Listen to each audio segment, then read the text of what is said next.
Thanks to the Powell family who did that wonderful recording, to Christopher, our music lead, who did most of the lyrics with a little bit of help from Gretchen and Kristen. I hope you enjoyed that, that song that I hope we won't have to sing for too long, but we have it when we need it. So when I was a kid, my favorite joke went something like this. Knock, knock. Who's there? Banana. Banana who? Knock, knock. Who's there? Banana. Banana who? Knock, knock. Who's there? Banana. Banana who?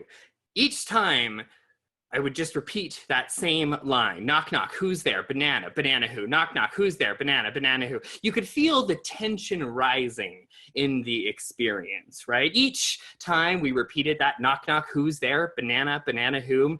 There was a tension that filled the space in between me and the person, or victim, I should say, of this joke. Knock, knock. Who's there? Banana. Banana whom? I felt a lot of power telling this joke because I got to decide when it came to an end. Knock, knock. Who's there? Banana. Banana whom? It would just keep on going. Knock, knock. Who's there? Banana. Banana who? The listener, of course, is probably wondering, when is this joke going to be over? And then I would get to the punchline. Knock, knock. Who's there? A punny, complex punchline, fit enough for a fifth grader. Knock, knock. Who's there? Orange. Orange who? Orange, you glad I didn't say banana? And then I, as the joke teller, would burst out laughing, right? Because I thought this was the funniest joke in the world. I feel like I can't remember an adult actually laughing at the joke, but I do remember that I thought it was hilarious. And when I think about that joke, it actually contains all of the elements that really get to the underlying reality of what makes something funny. Because when we stop to think about it, I mean, what does make something funny? I mean, I'm pretty good at understanding if something is funny. I don't always admit that I think things are funny, because sometimes I'm self-conscious about if I should think things are funny. But have you ever stopped to wonder why? Why is something funny? Well, there's a lot of different theories about humor, but that knock knock joke, I think, contains all three. It contains tension, right? I mean, each repetition of the joke creates this tension in between that suddenly gets released. Tension and release. It also has a little bit of superiority, right? I mean, as the joke teller, I get to control the journey that we're going on. And it has that other element of humor, which is this incongruity, a sort of complexity, right? I mean, it's not the most complex joke in the world, but orange and aren't ya kind of sound a little bit similar. So there's a punny complexity that kind of, you think you're going one way and you actually go the other. It's what makes jokes like a man walked into a bar, ouch, sort of funny, right? You think you're going one way and then you go the other. There's a complexity even in the simplicity.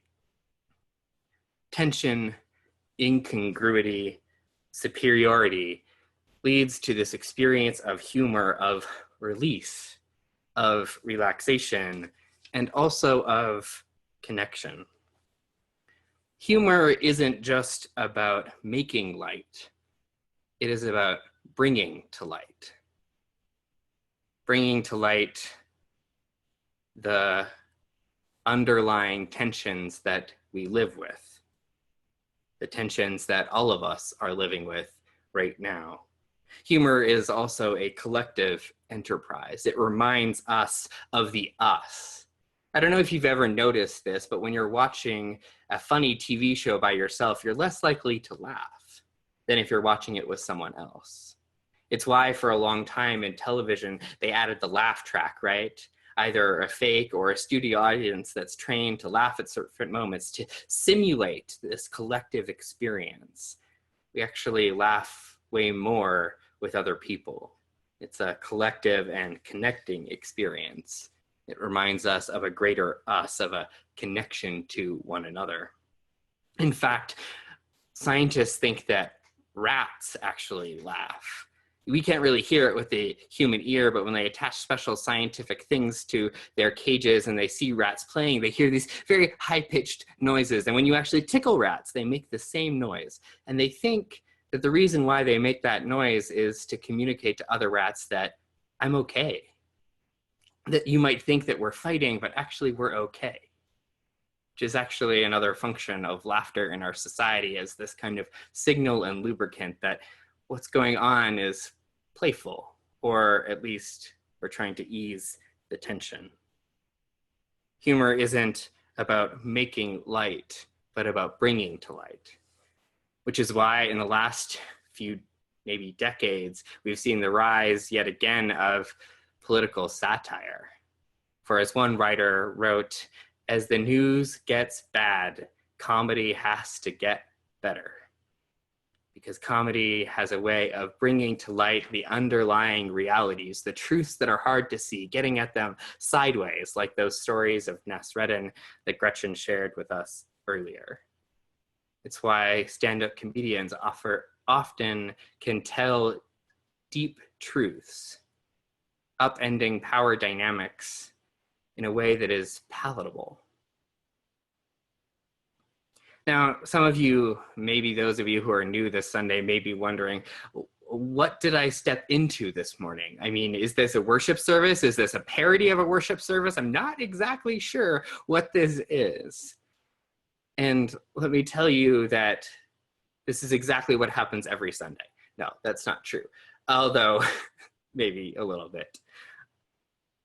The root of the word worship is to ascribe worth.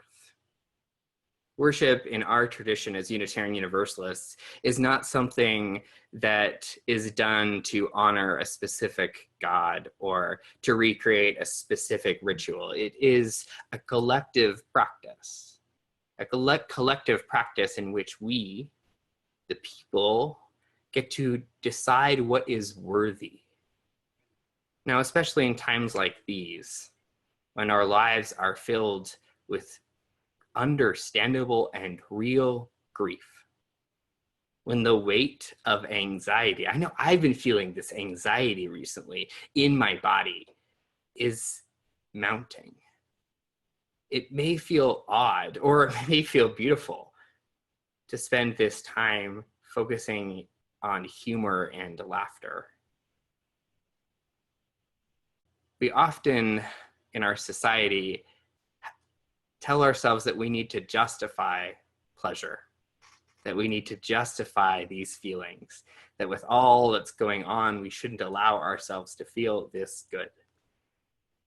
And in our Unitarian Universalist tradition, we tell ourselves and remind ourselves, we shape what is worthy by saying to each other that our laughter, our connection, our release is worthy of a space in our collective place. Especially in this time in which we're experiencing this collective trauma of this coronavirus. In a reflection near the beginning of this, when I was talking to the congregation about our enoughness, I said we are going through a collective trauma. Our lives are being upended. And one of the realities of trauma is that it interrupts our stress response cycle. And actually, I have a little drawing. I don't know if you can see it here. But when our body experiences stress, our heart rate increases, our blood pressure increases, our brain sends a bunch of chemicals or hormones all through our body, preparing ourselves to fight, to freeze, getting ready. Now, in a normal stress response, those come up. And then once we've released that stress, they come back down. But in a state of chronic stress, which is what we're in right now, in experiences of trauma, our bodies get interrupted. So instead of coming back down like they should, resetting our bodies, our muscles, our hearts, our brains, we stay elevated. We stay up in this place of tension, of engagement, of hypervigilance, of fear. And it's very difficult to live a meaningful life in that space. Now, scientists have been studying humor for a while, and what they've learned is that the release of laughter actually forces us to take more oxygen into our bodies, and the release of a good laugh actually sends the hormonal responses throughout our bodies for, I think it was 6 hours after our laughter, that communicates to our body, you're okay. It helps relax our system to be less alert, hyper vigilant, and to come back down, which is even more needed now when our bodies are so filled with this tension. This doesn't mean that laughter is the cure for it all. It doesn't mean that we can laugh our way out of collective trauma.